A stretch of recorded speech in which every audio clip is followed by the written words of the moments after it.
పసుపు తాడు ఒకటే మహాభాగ్యమై బ్రతుకుతుంది పడతి పతే లోకమై. మగని మంచి కోసం పడే ఆర్తిలో సతిని మించగలరా మరే ఆప్తులు.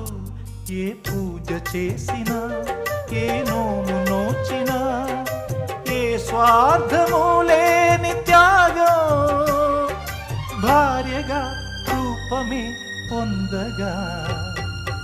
అపురూపమైనదమ్మ ఆడజన్మ, ఆ జన్మకు పరిపూర్ణత ఇల్లాలమ్మా.